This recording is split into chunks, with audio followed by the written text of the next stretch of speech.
Hello and welcome to another episode of Iowa State Live at the Voice of College Football. I'm Carter. Unfortunately, my co-host Levi was not able to join this evening, but still got plenty of show for all of you guys. Hope you guys had a great Tuesday. There's been a lot going on, not only at Iowa State, but also around college in general today. I know I didn't hit on it in the title, but the SEC and Big Ten and the ACC and the Big 12 are having discussions for banning former pro athletes. There is an article out written from a Florida Gators 247 beat writer. Yeah, unfortunately, Lipsy is dead. He can't come back. Redbird, Donnie, nice to meet you guys as well. But yeah, unfortunately, Taman won't come back. He won't be able to stay in Ames after the Pacers play their exhibition.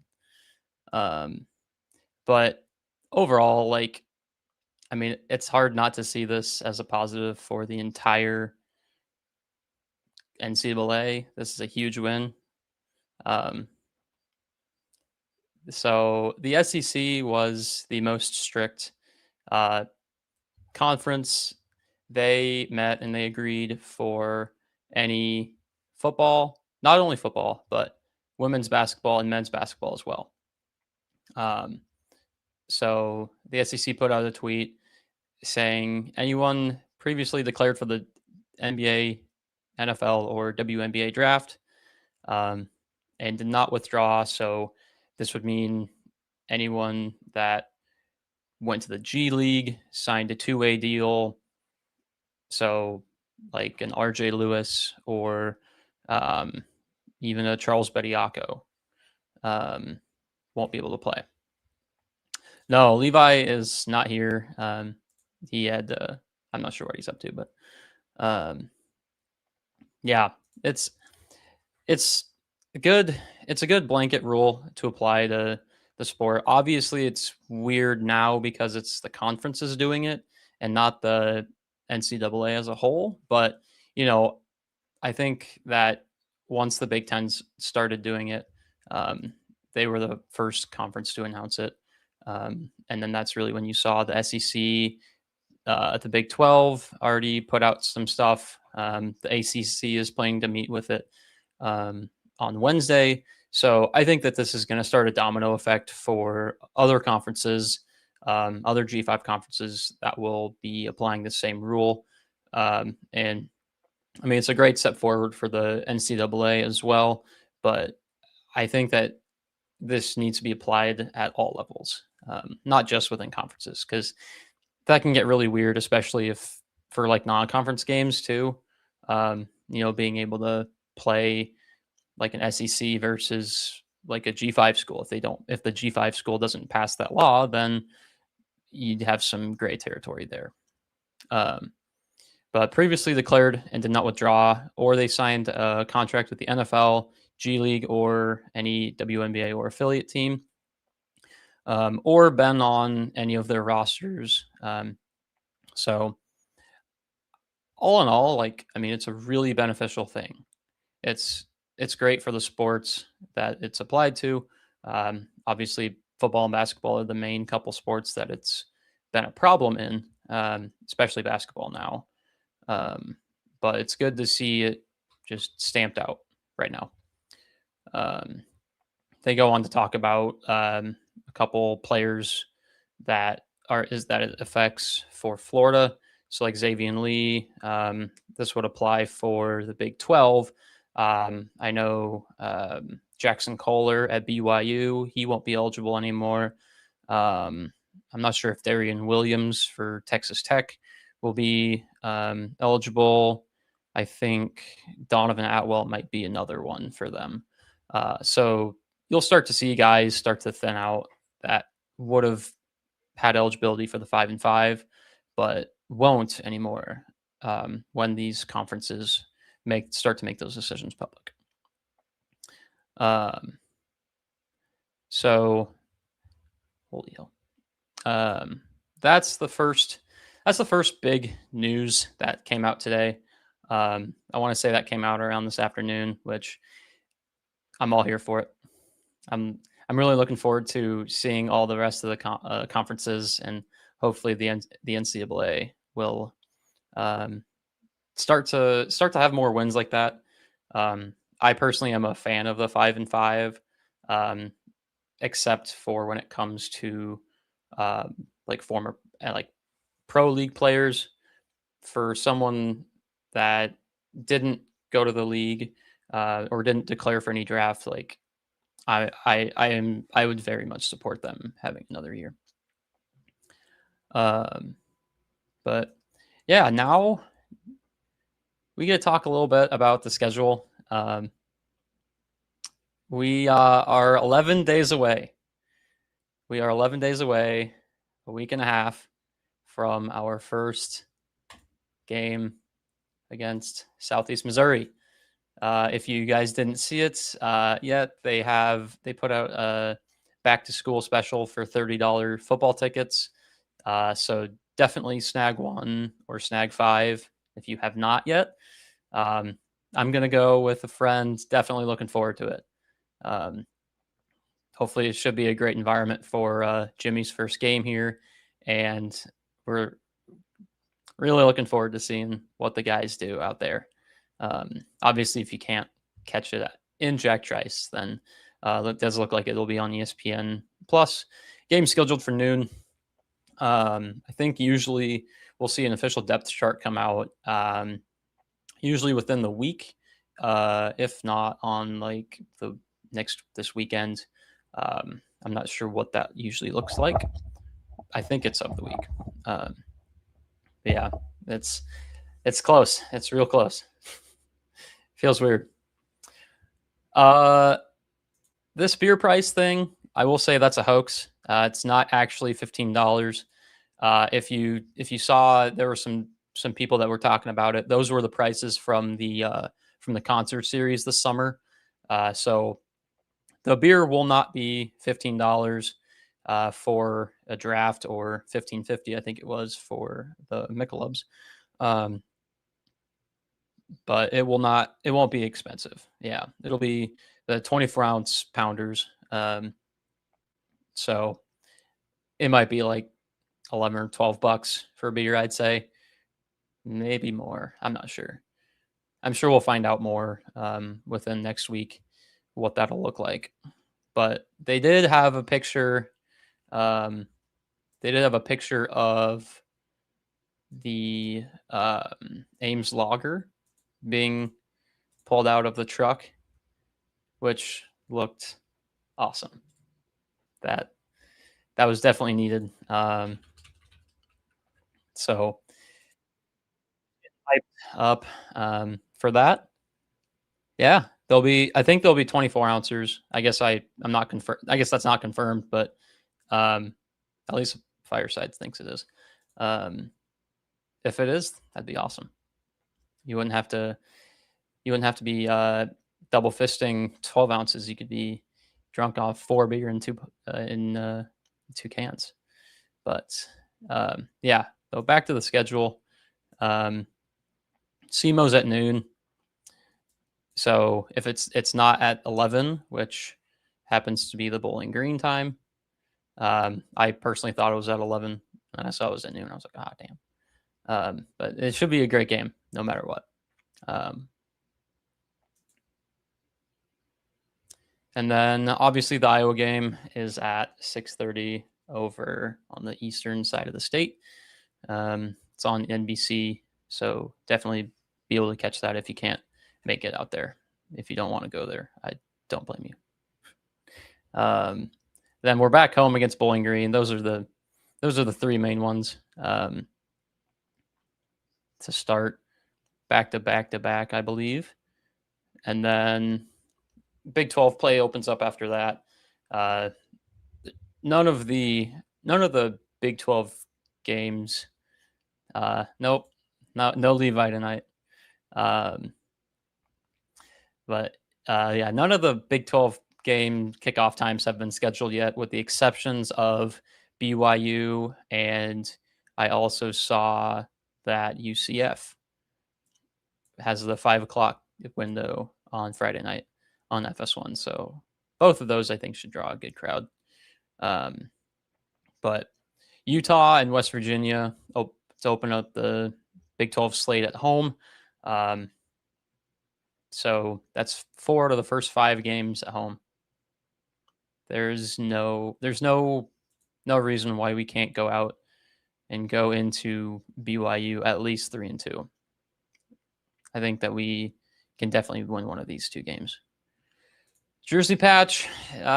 See, Levi and I have had discussions about that in previous weeks. Obviously, the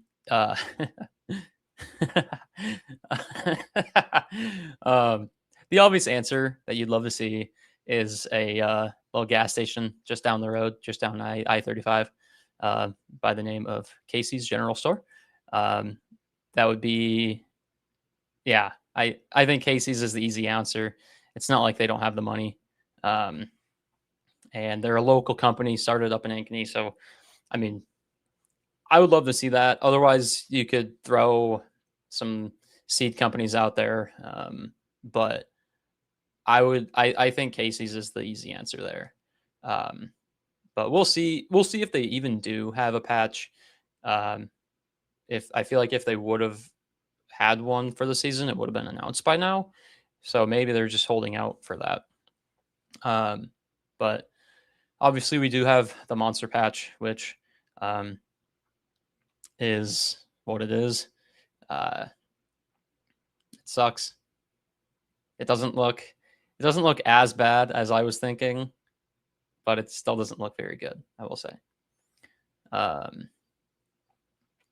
But we'll see what comes out of that. I'm just looking forward to seeing what the field logo looks like on the 25, based on the pictures from, I think it was Kansas, maybe. It was very meh, but we'll see. But yeah, moving past West Virginia, that's when we start to get the road games. We'll stay out west for 2 games, for BYU and Arizona. Not really looking forward to staying up for a 9:15 p.m. for kickoff, but it should be a fun game, hopefully. And then we'll play in Tucson. So for anyone going to that game, hopefully it's still good weather out there by that time. But yeah, after that we'll. I don't know if I can. I don't know if I have the power to do that on my own. I don't want to get in trouble or anything like that. If it was up to me, I would totally do that by now. But then after Arizona, we'll come back home and face Oklahoma State that following week. Once again, should be a good one. There's a lot of games in here that should be close, I would think, just for how mid some of the teams are in the Big 12 this year. Then Baylor at Waco, which Cincinnati at home, Orlando with UCF, that should be a fun one. I already know a couple of my friends have already bought tickets and flights, and I'm jealous. And then we'll end up with Kansas State on the 28th. We do have 2 buys in here, I think. One right after the BYU game, and then one. Oh no, we only have one game. We only have one buy.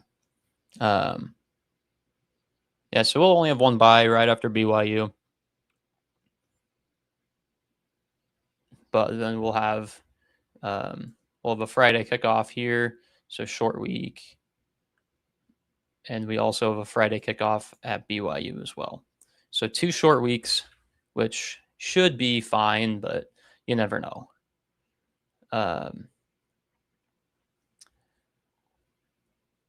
And finally, the main part of the episode today. This was a post-game this was a presser from Jimmy Rogers back a couple weeks ago. If we go into BYU 5-0, that would be amazing. I don't think it's going to happen, especially for when Levi and I did prediction, like lead at least to most spicy predictions for the season.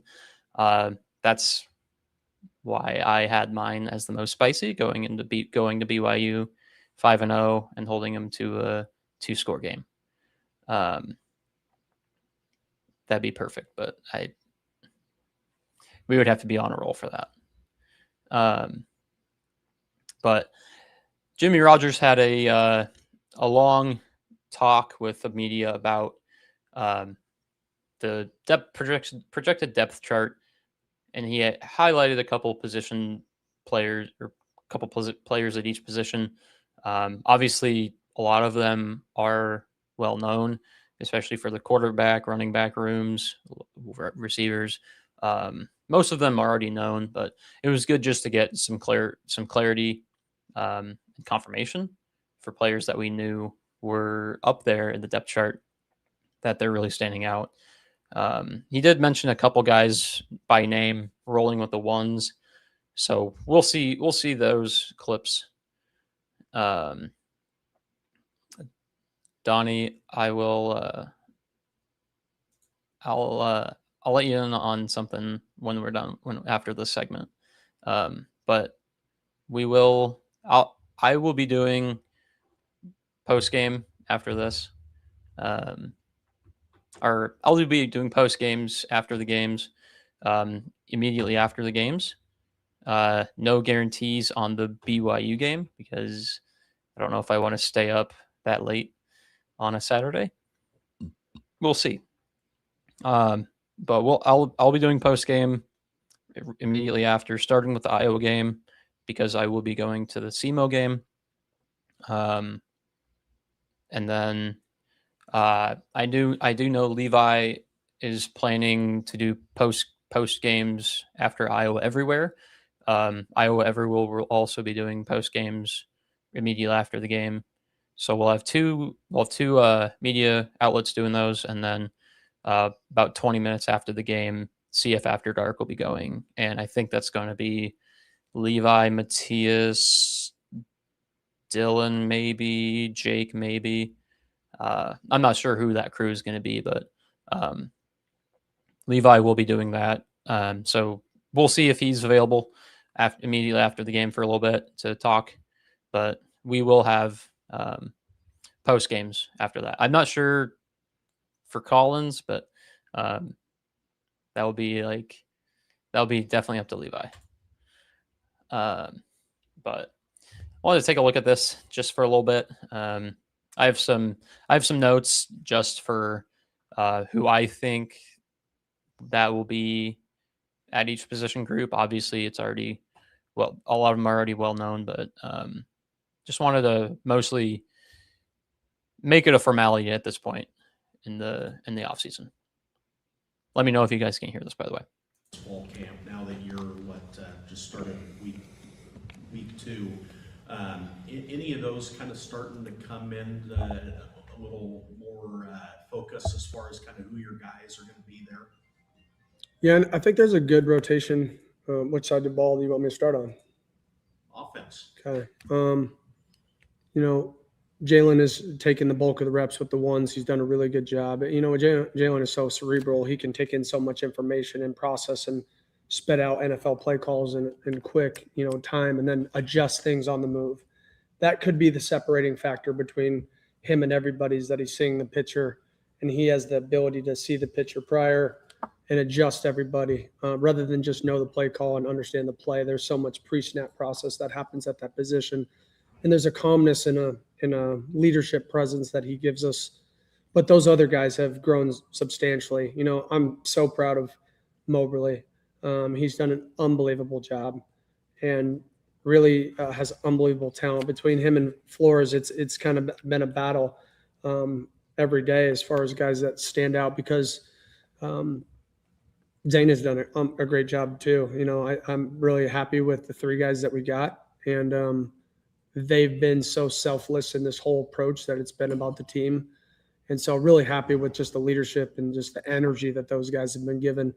But yeah, Mobley has surely flashed, and I'm proud of his development thus far. And he's going to take another jump. He's just a guy that's just hungry and works his butt off. Hudson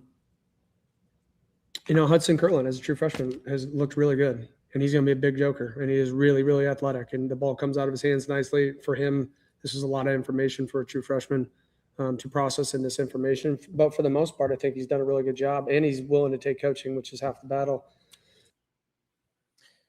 So that was part of the quarterback plan for the year. Obviously, we knew that coming into the season, we brought in Jalen Raynor to be the starter, and obviously that's been put to truth throughout the whole offseason. It's been nothing but good things about Raynor and this progression. I did like how Jimmy did point out his calmness and leadership. We've seen a lot of clips and videos and stories of Raynor in this entire offseason, really getting the guys together and being a leader in the locker room. And especially with the roster this new, you need somebody like that. And it's good to see him step up. It's good to see other guys step up in other position groups as well. But, really the entire huddle starts with the quarterback, and he's arguably the most important player on the field in most circumstances. So it's good to see Raynor step up and just be the dude that we thought he would be. It's also good to hear the progressions that Connor Mobley and Zane Flores and Hudson Curlin are making going into the games. I think it's a lot of mental for Mobley and Flores. Both of them are very capable quarterbacks, very capable athletes. We've seen it in practices. We've seen it at their former schools. We've seen it in previous years. It's really evident that both of those guys have skills. Zane Flores has blew my expectations out of the water for when he came in. I didn't think that he was going to be nearly as good as he has been, or has he shown us this so far this offseason. And Mobley was a guy that didn't get a whole lot of playing time at all past couple of years. Having him stick around and being kind of the veteran, if you will, in the quarterback room, it's been good. And then at his last point with Curland, my God, that kid has all the potential in the world, and it's really good to see the confidence that Jimmy has in him. It's really good to see the confidence and the strides that he's making. He's got a bright future. Obviously, this would be a redshirt year if it wasn't for the 5-5 for Curlin, but next year, 2 years down the road, if he sticks around, he's going to be a very talented quarterback in this system. Next, Jimmy talks about the running backs. Also hits on Easton Miller taking some fullback reps. Obviously, we know already Flora and Petaway will be taking the bulk of the RB1 spots, with Arnold Barnes and others stepping in where needed. That running back between Flores and Cam, they've done an unbelievable job. I'm proud of that group too, because I think we've started to limit Cam and Flores a lot because they're in the return game as far as practice. So as far as not necessarily they're hurt or anything like that, but they take so much reps on special teams because they will be a vital role of that. And, I want to make sure that their legs stay underneath of them and that we don't risk soft tissue. But that group in behind has grown. You think of Arnold Barnes, who's come in and he's learning the playbook and he's taking strides every day. He's giving us sparks inside of games. He's a bigger back that will put his pads down and isn't afraid to run through you. Really happy with Caleb Francois, big kid that can run. He's more like a long glider, but he carries 210 pounds. He's really dynamic. He's a freshman that is, you can see in freshmen right away, true confidence. And he has that, he's made some plays already that I don't typically see out of freshmen on day one. And I mean from the intellectual standpoint, not necessarily just like, does he know the play and make a good run? I'm talking about like when chaos breaks down, how does he react in that moment? And what is his first thought? And it's usually stand around and the unknown of what I should do in this segment. He just plays, and that's what we're looking for.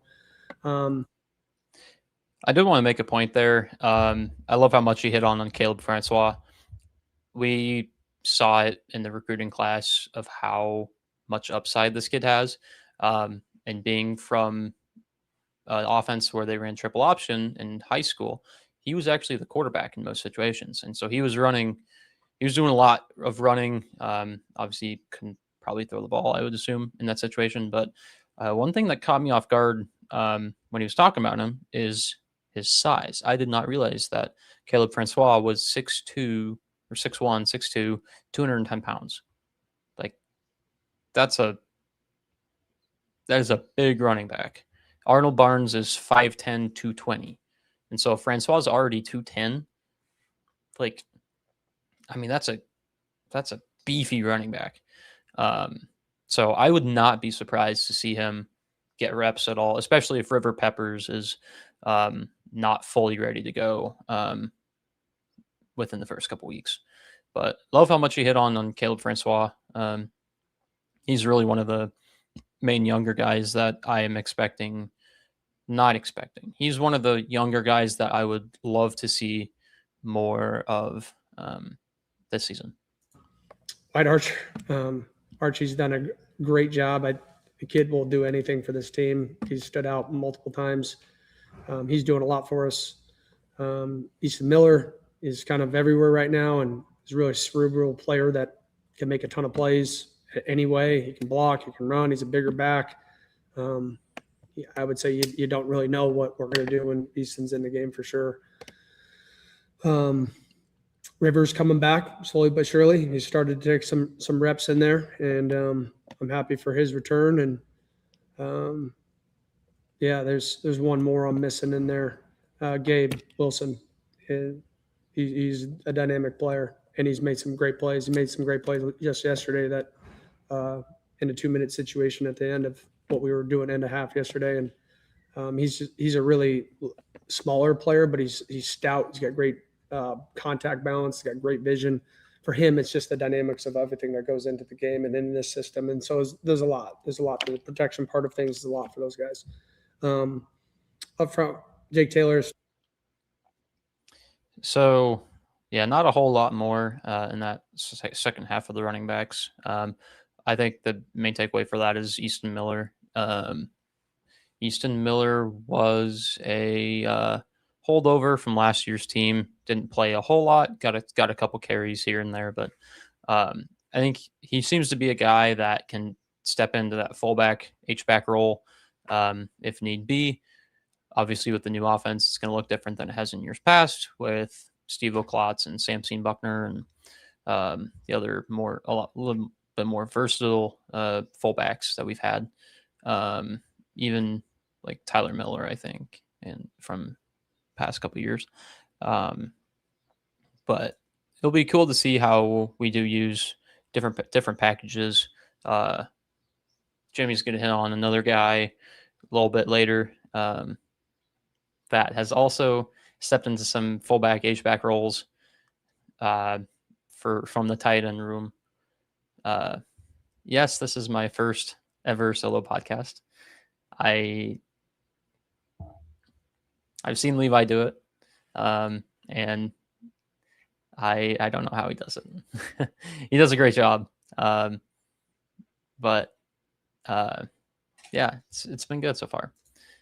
So we'll keep going on with the O-line is the next position group that Jimmy talks about in this presser. Stood out significantly. Caden Moss has done an unbelievable job. Barrett, I can't say enough about the O-line and how much has been put on their plate and how they've, I feel like that group has worked extremely hard. We could rotate at many positions. Between Colin Amick and Messiah King is kind of a battle going on, as well as Gabe Greenlee. So I won't get too much into the weeds there because there's so much moving parts. But I would say Braden Stevens has stood out significantly. And we got some good freshmen in this class. One is a true development player in Brady Harr that's never played offensive line in his life. But he's a 6'8" kid that gained 40 pounds in 6 weeks here. He's going to be a monster of a human, and he cares. And if you care and you play hard, good things happen. Kingston Futuale is going to be a dude. Yeah, he's good, and he's a true freshman, and he's pushing right now to be in the 2 deep. I would say that. He's twitchy. He's really cerebral kid. He can process information extremely fast, really focused. Happy that he, made the decision to come here. Great kid, great family. Benji, big, he's raw to football, but boy, is he talented. And his future is bright. Wide receiver wise, it's kind of a.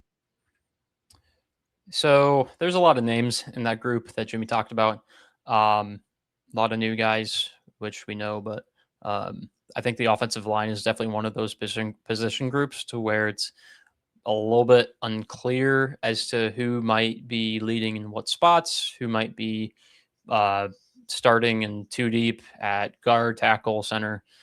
We really don't know a whole lot of position groups for a lot of these guys. We know names that are in those spots.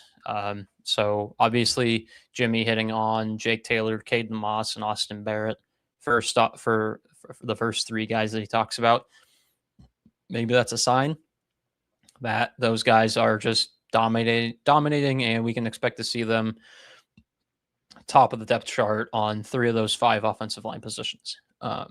Obviously, the positional flexibility that Jimmy talked about is going to be ever important, especially as they try to find guys that mesh well in different spots, in different situations.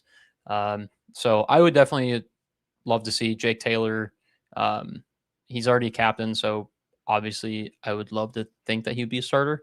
Given his experience, Caden Moss, Austin Barrett being a holdover. He showed some flashes last year, stepped in, did a good job for when he got playing time. One of the other position groups, he talks about Masai King versus Colin Amick versus Gabe Greenlee.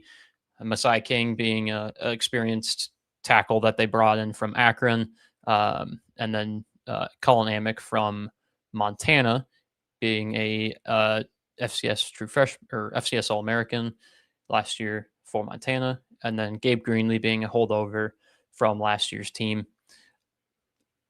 I don't think there's a bad name out of either of those 3 guys. I think if you told me that Gabe Greenlee beat out Colin Amick and Masai King, I would feel just fine with that.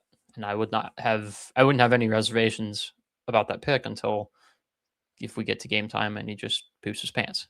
And obviously something needs to happen there. But no, I think there's a lot of good position battles, especially on the offensive line.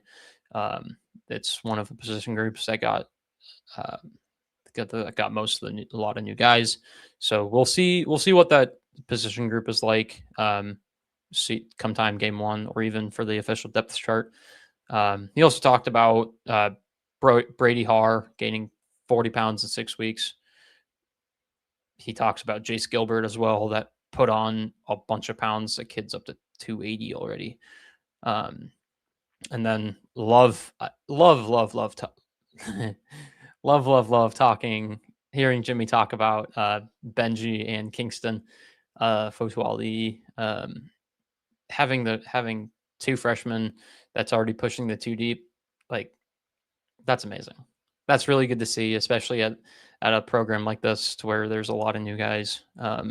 So I think both of those guys are going to be candidates to see playing time. Definitely game 1. But even moving forward early as they're trying to establish a position group, you might see some good combinations with some of those younger guys. Definitely. Next position group that Jimmy talks about is the wide receptors.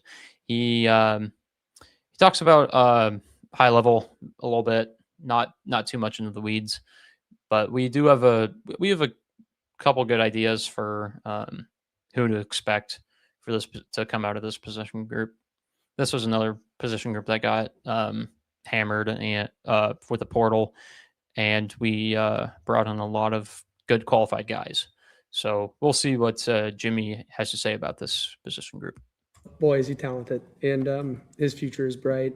Wide receiver wise, it's kind of a good rotation there, between Evan Boyd and Carter Paps and Cody Jackson. Cody Jackson stands out. He's probably one of our best workers on the entire team. He knows what he's doing. He makes full speed cuts, great hands. That group is growing in depth because what they lack maybe in certain areas, they make up in consistency inside their play, and they run their routes at the right time, which has made it easier for the quarterbacks to get the ball out on rhythm and on time, which I think is the hardest thing to do in college football. A lot of times you watch things defensively and you see so many broken plays, and you're like, is that a new play? And you see it later and you just realize that the wide receiver ran the wrong route, but they're uber talented, but they don't know where they're going. The wide receivers have done great. So Jimmy didn't mention all that many guys by name in that position group. Obviously, it does seem a bit more wide open than some other position groups we have. There are a couple names that have been thrown out there that have been shown to be taking the 1 reps, and then some 2 deep guys as well. So Evan Boyd, Carter Papston, and Cody Jackson. Jimmy hit on. Those are, I think, all 3 of those guys are going to be at least 3 of the top 5, top 6. Definitely Evan Boyd, definitely Cody Jackson. I think Cody Jackson will be. I think he'll be a starter, and I think Evan Boyd will. He didn't hit on Omari Hayes much at all. I think Omari Hayes is definitely going to be the third receiver that they have going, and then behind them, Carter Pabst and Dom Overby, I think, are 2 other good candidates to step in and take some targets. Carter Pabst was very productive in his freshman year at Washington State he's a redshirt sophomore now, I think. Dom Overby got off to a great start, so hopefully he can have a rebound year. Some other guys that have been names that have been thrown out there this year so far. Jordan Bailey, the TCU transfer, he didn't get a whole lot of playing time at TCU, but he was a pretty good recruit coming out of high school, and he's shown some good flashes. Trevor Fortenberry, I think it's Trevor, the Tyler's brother who transferred from JUCO, and then a high school guy that's also been thrown out in a couple different articles I've seen as Jamal Polite Jr. He's a fast, twitchy guy as well. He's got great lateral acceleration, lateral movement. He can catch the ball and run. So he's another guy that could step in and get some reps. Jeffrey Roberts as well, the Ames High stud. He's fast as hell. So we'll see out of that position group, out of the receivers, how many younger guys do step up. It does seem that most of the guys in that position group are the more experienced. So definitely look for experience to start, but later in the season, we'll see if any young guys do step up. Favorite player from the Campbell era. Oh man, I mean, the easy answer is Brock. I mean, I like to think that he started he didn't start the turnaround, I will say. I think he definitely was the backbone of that turnaround in the early 2020s, late 2010s, when he stepped in against Oklahoma State. I remember watching that game up at my neighbor's house, and I just remember thinking, who the hell is this kid? And like, why take out Zeb Nolan on the first drive? And, hearing, if any of you guys have watched the Nightcap with Dylan Sainer and with Levi Matthias on Safe After Dark, Dylan's talked about that moment a couple times. And it's insane to see the first person account of that, especially from a starting tight end during the time. Because he would have worked hand in hand with Brock during his whole time there. So, just seeing that, seeing his growth and the story just of his entire time at Iowa State. He's really been the backbone of the turnaround that we had, and he kept the standard going. Passed it off to Rocco, um, and he took the reins a from a very inconsistent quarterback room leading up to when he took over. I think so. Just the consistency that he had during his whole time there. I think that he'd be my favorite Campbell era player. Lazard, yeah. He was also a Rhodes guy, so it's like, how much do you credit Lazard with Campbell versus Rhodes? I mean, Hakeem Butler's another good answer there. Or if you want to go on the defensive side, like Jaquan Bailey, Will McDonald, those two guys, both killers on the D line. I'm a fan of Greg Eisworth also. I think he's on the poster. I think he's on the poster in my background, along with Mike Rose. My God, I loved Mike Rose. He'll probably be my defensive pick. I loved Mike Rose. Yeah, and Brees, David. There's so many guys that you could choose. There's so many guys. We were definitely spoiled for most of the Campbell era. We usually always had a couple guys at least each year on both sides of the ball that were amazing. But now we're going to go to the defensive side of the ball. I think we're going to start with the interior, so the D tackles. So yeah.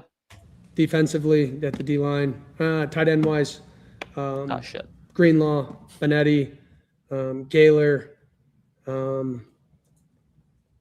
AJ Peterson, although he's kind of in that fullback swing role right now. I'm missing a couple there. Edney has done good as a true freshman, really good. Drake DeBon has done good as a true freshman. I don't know if I'm giving you what you want. You could take what it is and spin out a two deep if you want, but Fortenberry's been great. Yeah, he's been rotating with the ones the whole time. Really a good player and is really smart, and he's an older veteran player that has a lot of reps under his belt. So I forgot about tight ends, but also so did Jimmy, so that's okay. The tight end room is definitely one of the projected weaknesses, if you will, of the team. Obviously, it's not a weakness in the sense that like they're bad players and there's not enough experience there. It's just kind of like it's one of the groups that's not going to necessarily be used as much or in the same as years past. So we'll see what that room is like. There's good experience. Fortenberry brings in a lot of experience, especially with working with Rayner last year. He was one of the top targets for him last year. Then they bring in some other supporting pieces. Christian Greenlaw has been mentioned a lot from Hampton. Vince Minetti's a holdover from Pride of ADM. Luke Gaylor, Drake DeBon, a couple other guys. AJ Peterson was the guy that Jimmy mentioned in the H-back fullback role. So we'll see. I feel like there's going to be a lot of flexibility with that position group. So we'll see what the pro style offense has to offer them. Levi's definitely had some good insight into what we can expect for that position group. Now I think we're going to be talking about the D tackles. We good there? That's offense and defense. D line. I'll start in the middle between Bryson Lamb, Hawk. Those guys have been great. Max Balloon has been in this system the longest. This guy, the Wiley vet, he's in year 7. He gives us great snaps. Jared Ramos and Jace Gilbert has been rotationally moving. He moved, he's up to 280 something right now, and He's moved inside for us and has bought into that role and has done an unbelievable job as far as committing to that craft. Kamori Moore is a guy that shows flashes. He sprained his foot, so we have him in a boot right now. He'll be back in a couple days. I'm missing somebody on there. DN wise. So yeah, D tackles I think is I mean, it's not like it's a weak spot on the D line, but I don't know if it has the talent as much as the DNs. There's a lot of good names though. Bryson Lamb and Zamir Hawk and Max Balloon. I think you can expect those guys to be the top three rotational pieces. Max Balloon having this be his 7th year of college football. He was at South Dakota State when I was at South Dakota State, and he's a wily vet. He had trouble staying healthy last year, but he seems to be back in full force this year. So really looking forward to see what he can do. Zamir Hawk being one of the bigger holdovers from last year, and then Bryson Lamb also coming in from Washington State. They're all very talented, very capable guys to plug up the middle. And then behind them, Jared Ramos and Jace Gilbert both are huge guys. Jace Gilbert's bulked up to 280, and he's one of the guys that can be flexible for playing on the outside, being a D end or being in D tackle spot. Either way, I think he's going to be a brick wall. The offensive lines are going to be having a hard time moving those guys. And then Kamari Moore, he was a holdover, I think, from last year. But this was 12 days ago, I think, was the presser for when Jimmy was talking about his ankle. So hopefully he's back by now and should be healthy for the first game. But he's definitely one of the guys that has been noted for being a good pickup that we had, holding on to him. So talk about the DNs for a little bit too. There's Kamori Moore. There's a lot of size. There's a lot of size on the D tackle position. I mean, Jared Ramos is huge. Jace Gilbert is huge. Samir Hawk, I'm sure he's going to be a fucking tank next year. Or this year. So we'll just have to see what the 2 deep is like for that. I'm excited to see what it's like. But let's hit on some D tackles now. That's probably a really good rotation there. Jace is a guy that can swing at D end and D tackle. He's got a unique talent with just size and frame. But between Bobby, which is Isaac Terrell, and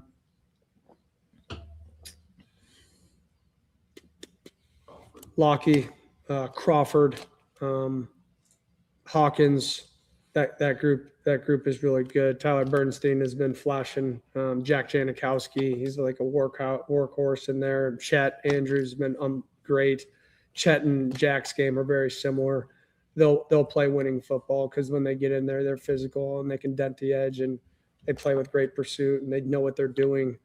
I feel really solid about that group and their development. So yeah, some good names thrown out there. So a lot of new guys on the DN spot. It seems like, Bobby Terrell being one of the biggest pickups that we had this offseason.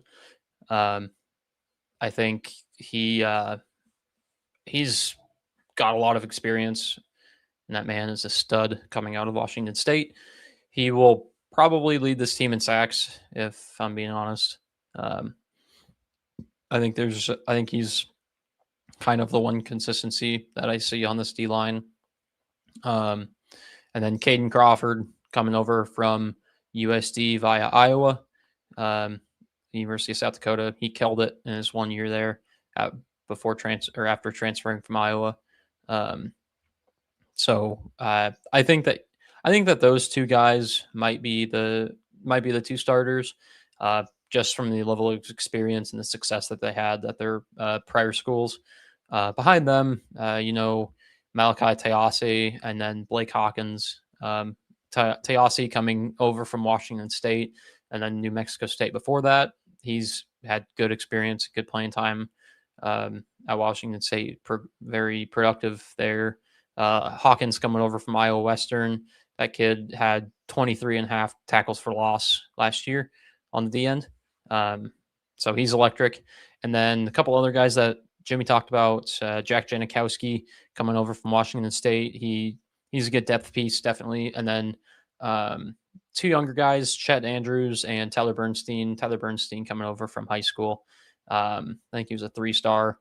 And then Chet Andrews was a holdover from last year. So, I mean, plenty of depth there, a lot of good names. We'll just have to see what guys step up this season.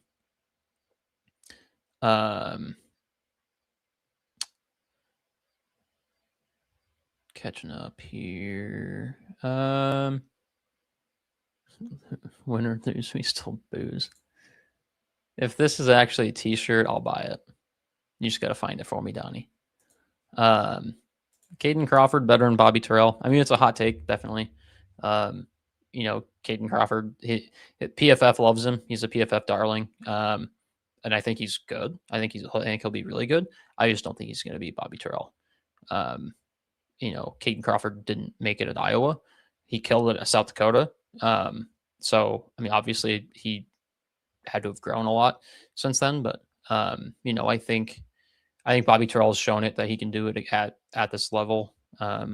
So I think Bobby is going to be setting the pace for this D line from day one, and I think he's going to be he'll be one of two like very, very solid anchors this entire season for the D line.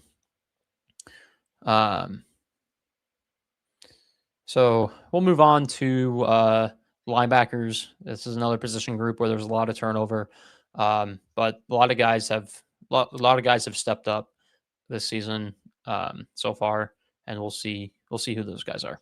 The linebacker position, Sully has kind of taken the bulk of the 1 reps, but Tristan's right on his heels. Tristan's bought in. Sully's been in this system and he's grown, and he's kind of scratching the surface on what he's going to be. He's a really calm kid. I think he was here the other day, right? You guys had the opportunity to meet with him. Unbelievable kid. He comes from a great family, really smart, but it helps that he was part of this last year. And Tristan is, getting his feet wet still, and he's taking steps, and there's flashes in there. And he's chomping at the bit for sure. At the will linebacker spot, Landon Kalsbeck, true freshman, he plays with his hair on fire, and he's done a really, really good job. At the will linebacker position, Carson has taken the bulk of the reps at the 1 spot and has done a really good job. Trying to think of the other guys right now. It's hard to think about it when I just got off the field, but just kind of depends on where we're at in packaging things, sub-packaging things. Trez needs to learn a little bit more, but he's got the talent to do it. It's just getting him the reps that he needs to grow, and he'll grow. I'm very confident in that and what Montrez Smith can do here. I'm missing somebody. Bo Goodwin. Yeah, Bo is flashes. Him and Carson have kind of been rotating at that position. Willie and Malcolm have rotated at the other position. When we sub package, it's going to look a little different though. So at the corner position. So yeah, lots of words of praise for the linebackers. There's a lot of good names here. Starting in the middle linebacker position with, maybe not middle, but just the first spot that Jimmy was mentioning for Sullivan Slim Jim. He's a sophomore. He's followed Jimmy for his entire time. He was committed to South Dakota State when Jimmy was there, and then went over to Washington State when Jimmy left. And now he's here. And I think I speak for all of Cyclone Nation when I say that we are thrilled to have him. Local kid. He's from Sioux Falls, South Dakota, so very close. And he's been nothing short of productive, especially his freshman year. My God, he was insane. when I saw that he committed over this offseason, I was very ecstatic and very excited to see what he can do in the system.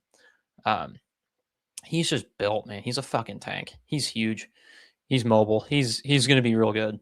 I think he might be a dark horse candidate to lead this year in tackles, assuming he stays healthy. But very high on him, definitely. And Tristan Exline right behind him. We saw his tape. We saw his stats. Hell, we saw his football roster bio. And I can pull it up right now just to see how long this accolade list is. I don't know if it's gonna. Oh wait. Just want to show this real quick. You can't scroll. Like, there are so many accolades for Tristan Exline at UT Permian Basin. He had 143 tackles, 19 and a half tackles for loss.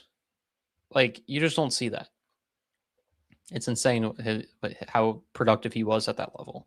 Obviously, being D1 now, we'll see what he looks like, but he's got all the praise in the world Jimmy has for X-Line.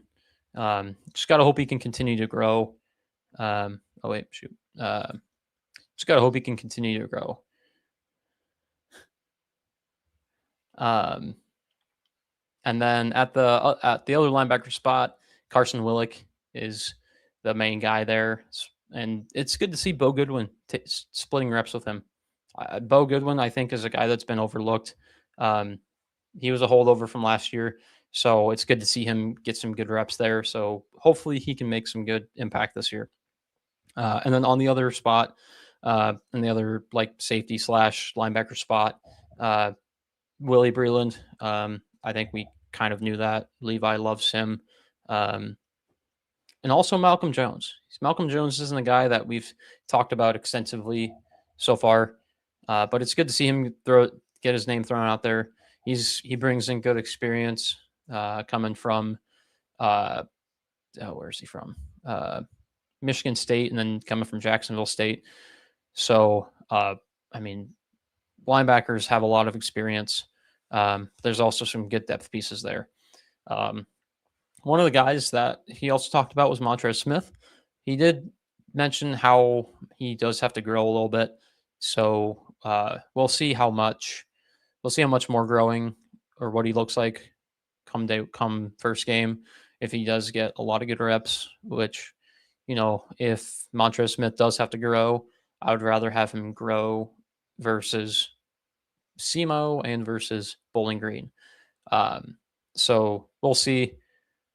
We'll see what that looks like. I do think Seth Johnson will be more of a corner than the linebacker spot / safety.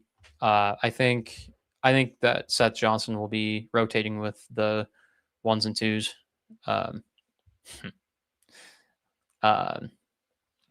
So we'll see. Malcolm Jones is listed as a safety on the roster. So maybe if they're playing 3 safeties back, Malcolm Jones is in at that time. But if they want to walk him down to the linebackers, then maybe it's Breland at that spot. But we'll see. We'll see what the different schemes, different looks look like come against SEMO.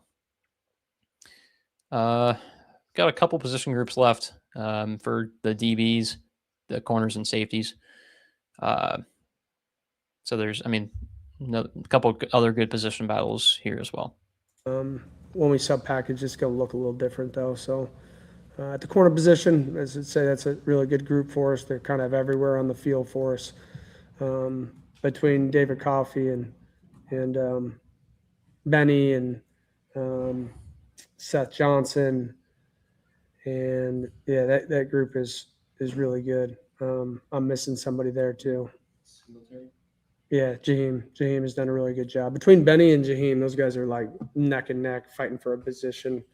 they both flash one day and the other one may have mess up some things, but we can get that group moving with consistency and continue to grasp not just their position, but the overall position of the defense and how it flows together. They'll put themselves on the field, whether it's game 1 or game 3 or 4 or 5. They're too good not to have on the field. At safety. So yeah, nothing but praises for the corners. He talks about David Coffey and Seth Johnson and Benny Nagoy and James Singletary. I think those 4 guys have been kind of assumed to be taking most of the 1 and 2 reps. We'll see what the rotation looks like for the number 2 corner. It seems to be that David Coffey is a well assumed starter at this point. Definitely hope so. He's been a solid dude. He was at Big 12 Media Days, and he seems to be at the top of the list for any list that I see. Other lists for the number 2 corner, I see a lot of Seth Johnson. I see a lot of Jaheim Singletary. So I think there'll be a good rotation at that second corner spot. But no matter who rotates between any of those 4 guys and any of the guys behind them, I feel a lot better about this rotation versus last year. That I will acknowledge that the injuries that we had with Pat, with Cooper and John Tez. But I feel good about this corner room that we have, and the depth that we bring in. So one last main position group to go over with the safeties. Game 3 or 4 or 5, they're too good not to have on the field. At safety, it's been Drew Surgis is a great football player. Drew, Brody Miller, Micah Harper. Those guys are kind of swinging. Demarius had a hammy, and he'll be back here in a week or so. That was early. That was kind of like right away. So that's nothing to be concerned about. He's a guy that's kind of been in the system and knows it. And Deron Goodman, when Deron Goodman's playing his best football, when he's locked in and he's focused, he's one of the most dynamic players on the back end because he can play and react and tackle in space, and he's not afraid of contact. So I would say the bulk of players is probably what you knew. So, hit on a lot of guys that we already knew of. Going in, obviously, Braden Alls would be at the top of that list if he was healthy. Obviously, with a bum knee, that's not going to happen. So guys had to step in behind him, and I think you see that in the form of Drew Surgis and Brody Miller. Those are 2 guys that I would not have had starting initially in this offseason, especially with Braden Alls still being healthy. Micah Harper was going to be the other starter alongside Braden Alls, I think, just given his experience and success at his previous schools. But Drew Surgis, I love the kid. I will admit that I had not fond memories of him playing in earlier games in his career, just with some blown coverages that he had, and it's like, damn. But move on to the next one. But he showed great flashes in some of the games that he played in, especially late last year. So you see the vision, and definitely with the growth that the coaches have talked about with him, I think the sky's the limit for him. He's definitely seems to be more of a ball hawk guy. So we'll see what he looks like if he is one of the 2 starters back there. Even if he finds his way into the rotation for the safety linebacker hybrid spot, who knows what that'll look like. But I think whenever Drew Surgis sees the field, I think he's going to make an impact no matter where he is at. And then Micah Harper coming over from Montana via BYU. He's also another Wiley vet with Max Balloon. I think it's his 6th or 7th year of college football. A lot of experience, a lot of success. The one question has been his health, but he seems chomping at the bit, ready to go. So we'll see what he looks like moving forward for game one. Brody Miller, I think, is a guy that I have not seen a whole lot of or heard a whole lot of so far this offseason. um, he it's good to see him get some shout outs, get some praise, and especially be one of the top 3 safeties that Jimmy talked about during this presser. So we'll see what he's like moving forward. He's a young guy. He came over from Washington State, so definitely think that he's got the tools to succeed. And then 2 guys behind them that will get rotation time is Deron Goodman and Demarius Russell. Goodman coming over from Washington State via Portland State and then a JUCO school for a couple years. He was productive at Washington State. Just the only question with him is his health. He hasn't really been healthy for a whole lot in his career. So hopefully the Iowa State curse of injured players ends this year, but no promises. And then Demarius Russell as well. He's another young kid coming from Washington State. I think he's a redshirt freshman or redshirt sophomore or something like that. But he seems to be a good depth piece as well. And then Jimmy didn't touch on the special teamers at all, but I mean, Conrarty, obviously one of the best kickers in the country. And then for punting, still not a clear answer between Ethan Gurney and Jonah DuPont. I think Gurney took 1 reps and looked better, I think, on the open practice, spring practice, and just within different things that we've seen put out. But who knows what that looks like going into the season. And then for the kick returns, obviously it's going to be Aiden Flora is going to be one of the main guys there, supported by Cam Petaway. Flora was named one of the main returners. Cody Jackson has also been mentioned there as well. So we'll see what the running back splits look like with Petaway and Flora being eligible for returns. I think Flora was for punts, I think, for what I saw, and then Cody Jackson and Cam Petaway will be helping with the kickoffs. I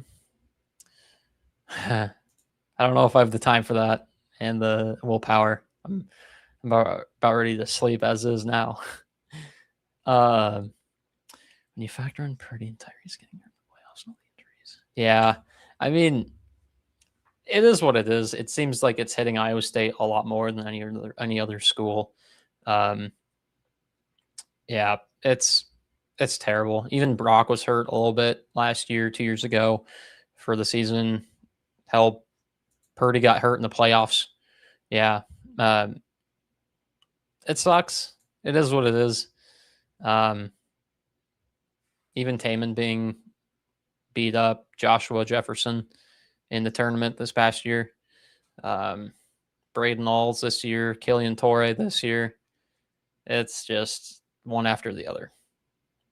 I